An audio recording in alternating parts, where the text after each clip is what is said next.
네, 헌재의 탄핵 결정이 이르면 내달 초로 예상되면서 여야 대선 주자들의 주말에도 표심잡기 행보에 속도를 내고 있습니다. 네, 정치권의 움직임과 함께 전국 전망 짚어보도록 하겠습니다. 조혜진 전 새누리당 의원, 김간욱 계명대 교수 나오셨습니다. 어서 오십시오. 어서 오십시오. 예, 반갑습니다.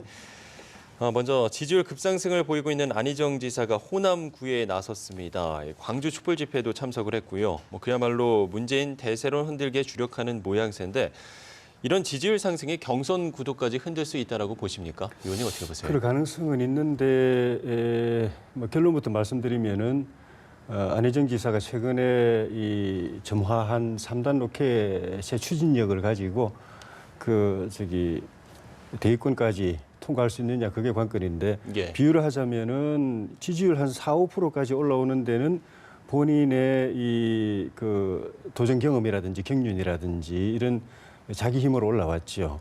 근데 그 즈음에 반기문 총장이 하차를 하면서 충청표 또 일부 보수 중도표가 그대로 안희정 지사에게 옮겨가가지고 이거는 예. 자기가 스스로 불친 게 아니라 2단 로켓이 옆에서 붙어줘가지고 발사돼가지고 10%대까지 올라갔거든요. 예. 근데 그 뒤에 평소 자기가 생각했던 정치 철학, 이런 국정 구상, 비전 이런 걸 갖다가 시기에 맞게 쫙 펼쳐가지고 대연정을 비롯해서 여러 가지 실용적인 국정 비전 대안들을 이제 내놓으면서 예. 자력으로 3단 로켓을 붙여서 쫙 올라가서 19%까지 올라갔는데 이 추진력이 어디까지냐?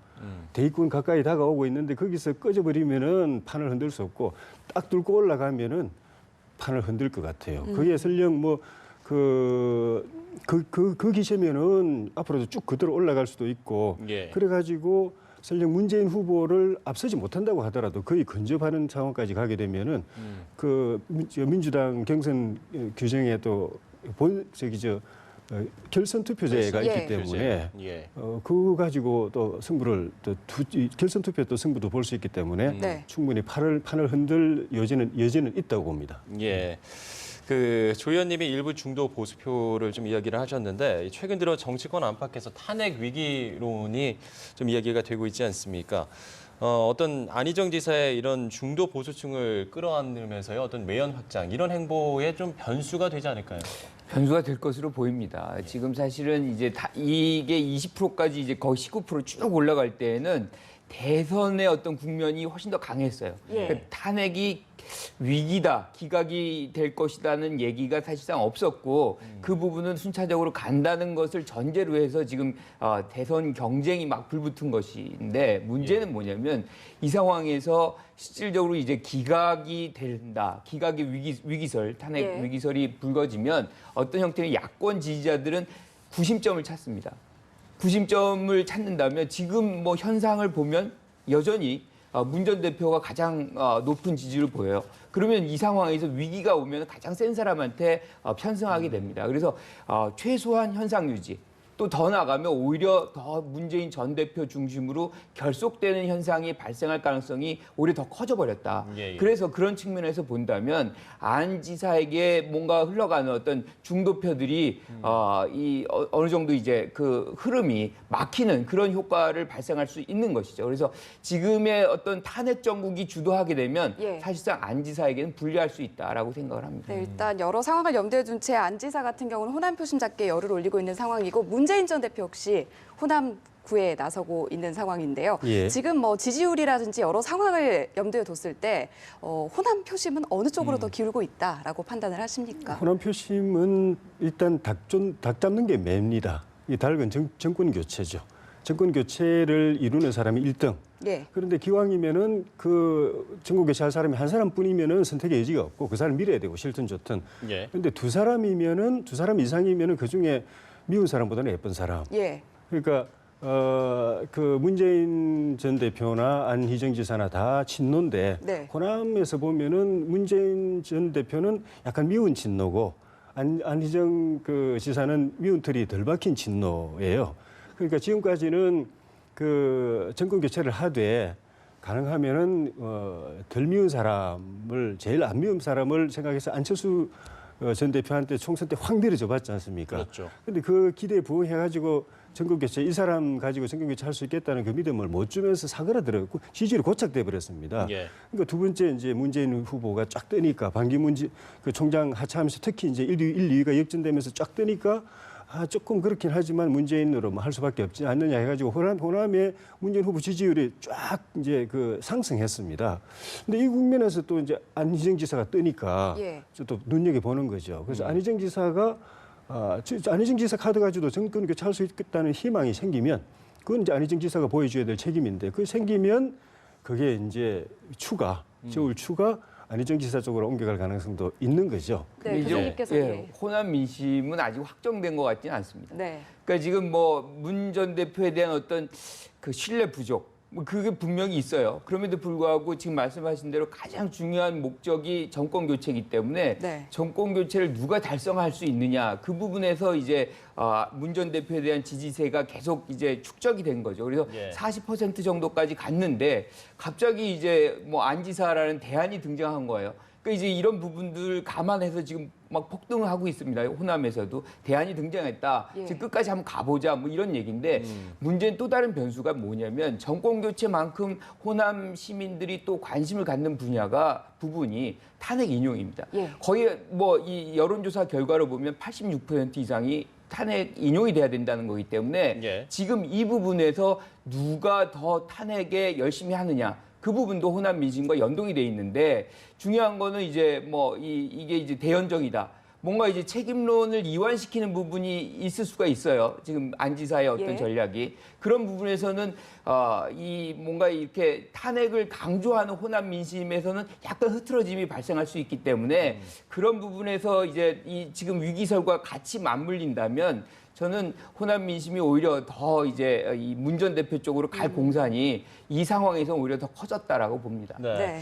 이런 가운데 김종인 전 대표의 그 거취도 어떤 하나의 큰 변수로 주목받고 있거든요. 일단 국민의당 행은 일축을 했고요. 또 뭐 특정 인물을 지지하지는 않겠다 이런 입장까지 밝혔는데 향후 행로를 어떻게 전망을 하십니까?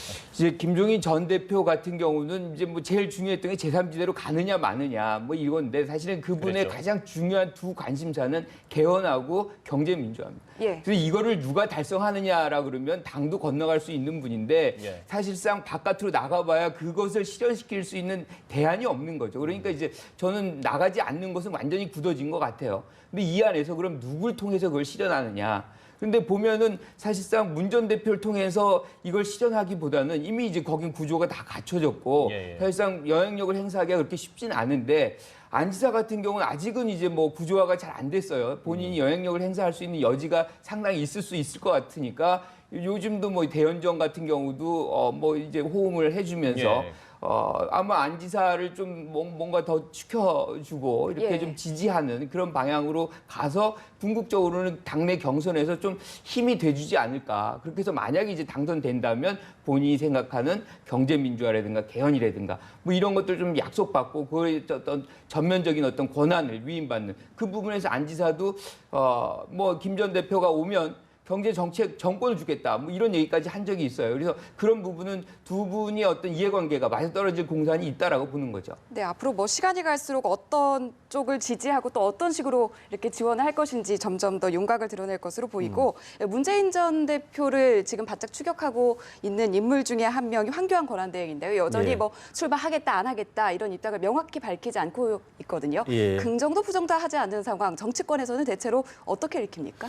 밝히기 어려운 부분도 있는데 예. 물론 이제 출마하지 않겠다는 뜻이 분명하면은 탄핵 전이라도 이야기할 수 있겠죠. 예. 그런데 그럼에도 불구하고 가령 본인이 출마할 뜻이 없다고 하더라도 말 안 할 또 다른 이유는 있습니다. 예. 뭐 일부에서 분석이 나오듯이 말하지 않고 계속 관심을 끌고 지지율이 올라가고 힘이 실리는 것이 대행을 마치는 기간 때까지 그 일을 휘둘리지 않고 할 수 있는 힘을 받는다.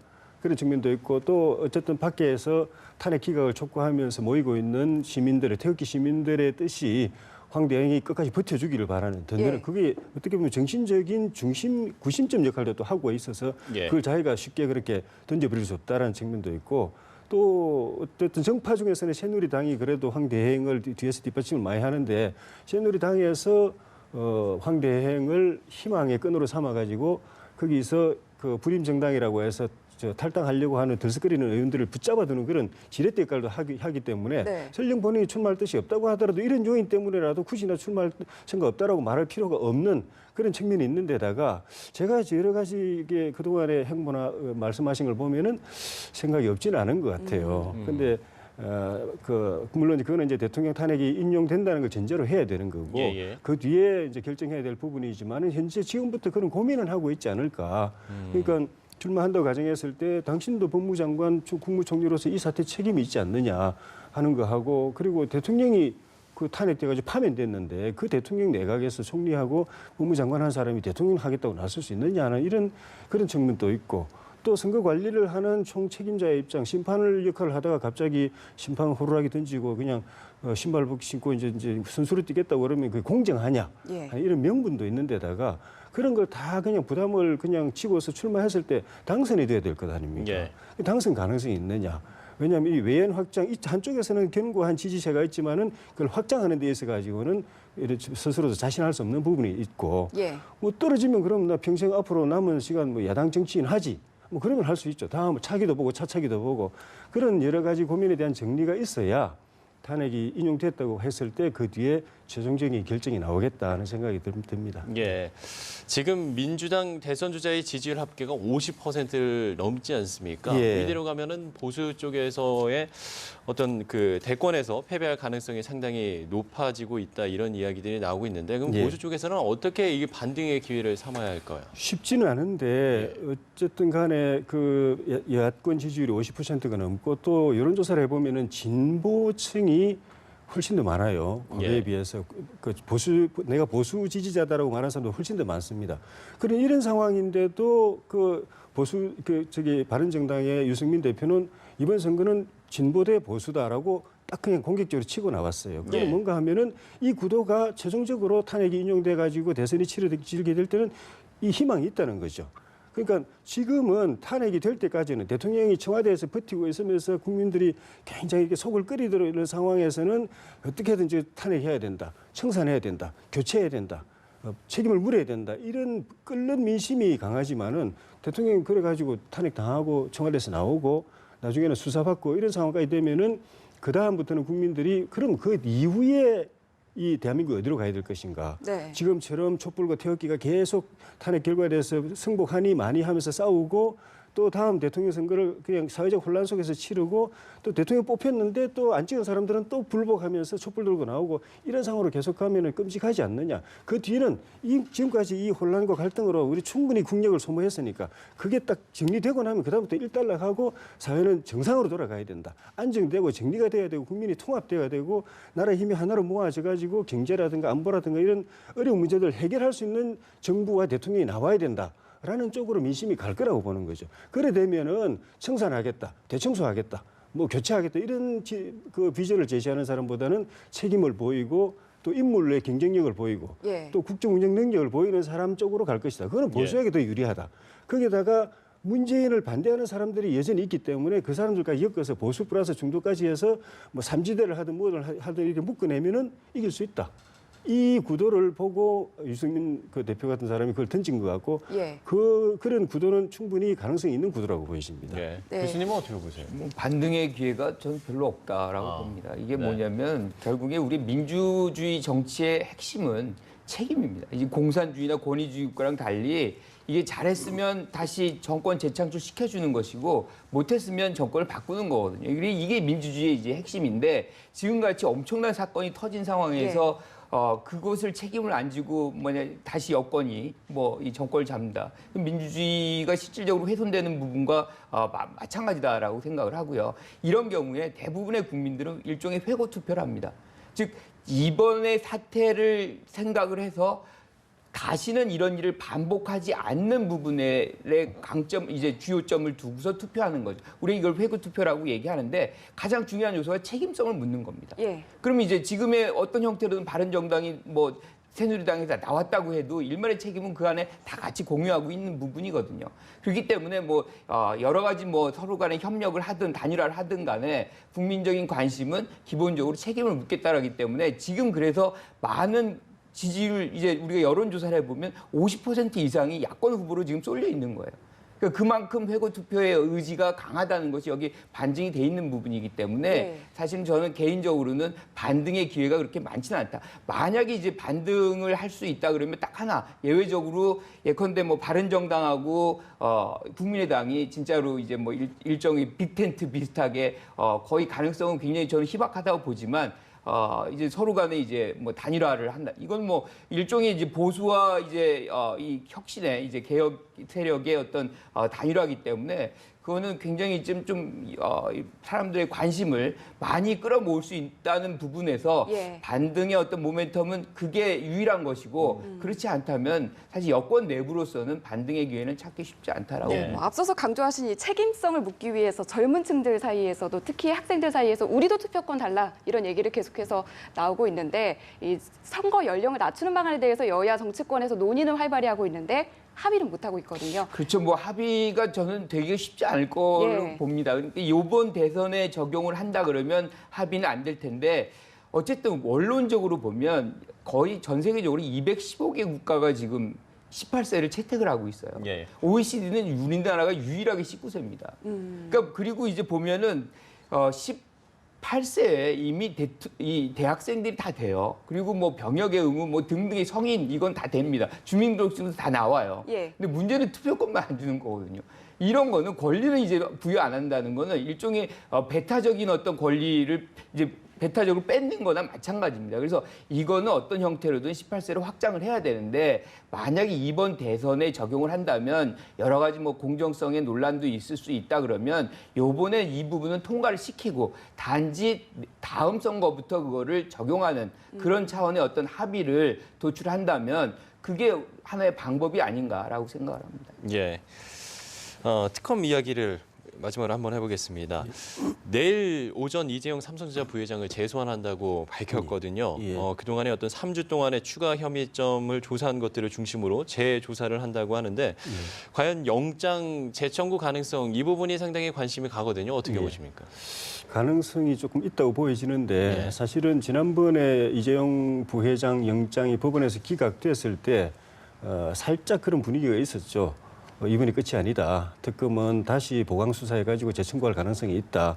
삼성도 그걸 의식하고 그때부터 긴장의 끈을 놓지 않고 준비를 했었고, 예. 이재용 부회장이 서울구치소에서 나오면서도 바로 집으로 못 가고 그 새벽 시간에 바로 자기 사무실로 가가지고 대책 회의부터 했던 것이 이런 사태가 올 가능성이 있다는 것을 이제 좀 예측을 했었고, 그리고 그 3주 지난 기간이 이제 한 3주 정도 지나면서 그 사이에 특검은 또 그 삼성 그 임원들을 다시 소환해가지고 또 추가 조사하고 또 금융위라든가 공정위 이런 걸 압수수색해가지고 뇌물죄를 입증할 만한 그 물적 증거 확보하는 데 또 노력을 하고 그게 어느 정도 진척이 있었던 것 같아요. 그래서 그거를 본인을 직접 불러가지고 확인을 해볼 필요가 있겠다라고 하고 그게 입증이 된다고 한다면은 영장을 다시 청구할 가능성도 있어 보이는데 네. 그리고 그게 이제 대통령의 대면 조사에 좀 성사에 좀 힘을 또 싣기 위한 그런 사전 작업도 측면도 있고 근데 이게 특검으로서는 또 부담이 되는 부분도 있습니다. 영장을 청구했다가 다시 기각되면은 예. 그 사안으로 끝나는 게 아니고 대통령 대면